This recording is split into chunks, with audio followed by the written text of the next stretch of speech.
আসসালামু আলাইকুম। এই হলো ইনকিউবেটর মেশিন। আমার মুরগির ডিম ফুটায় এটা দিয়ে। তো মাশাআল্লাহ আমার মুরগির ডিম মাত্র ফুটতাছে বাচ্চাগুলো। তো এটার হ্যাচিং রেট অনেক ভালো আসে। মেশিনটা আসলে ছোটোর মাঝে অনেক ভালো একটা মেশিন। তো আপনারা যারা কিনতে চান এরকম ছোটোখাটো করে কিনবেন, কারণ শুরুতে বড় কোনো জিনিস নেওয়া ঠিক না। তো আপনারা আমার বাইরের যে মুরগিগুলো দেখতে পাচ্ছেন, এটা এই ইনকিউবেটর দিয়ে এই মেশিনটা বাচ্চাগুলো সবটি ফুটানো হয়েছে। মাশাআল্লাহ, এটিকে আমি সুন্দরভাবে মেডিসিন দিয়ে বুডিং করেছি। কি মেডিসিন দিয়ে বুডিং করেছি? অ্যামোক্সিসিলিন, ডক্সিভেট আর হইছে আপনার জিকোটিল। এই ৩টা মেডিসিন দিয়ে আমি এটিকে বুডিং করেছি। মাশাআল্লাহ, এইগুলো বাচ্চাগুলো অনেক সুস্থ ভালো। এটির বয়স মাত্র আপনার ১ মাস।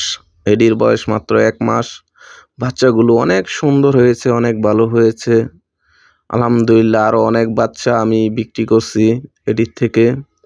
তো আমি কোনো ইউটিউবার না, আপনাদের আমি এটাই বলতে চাইতেছি, আপনারা কি মেডিসিন চালাইতে হয়, অনেকজনে অনেক নিয়ম কারণ জানে না। সেই জন্য আমার এই টিকটক বায়োতে লিঙ্ক দেওয়া আছে ইউটিউব চ্যানেলে। তো সবাই গিয়ে আমার চ্যানেলটা সাপোর্ট করে আসবেন। কি মেডিসিন চালাইতে হবে, কিভাবে বুডিং করতে হবে, সবগুলো আপনার আমার ভিডিওর মাঝে বলা আছে। আপনারা আমার ইউটিউব চ্যানেলে গিয়ে দেখে আসতে পারবেন। যদি ভালো লাগে আমার ইউটিউব চ্যানেলটা আপনারা সাবস্ক্রাইব করে আমার সাথে থাকবেন নতুন ভিডিও পাওয়ার জন্য। তো সবাইকে ধন্যবাদ। আসসালামু আলাইকুম।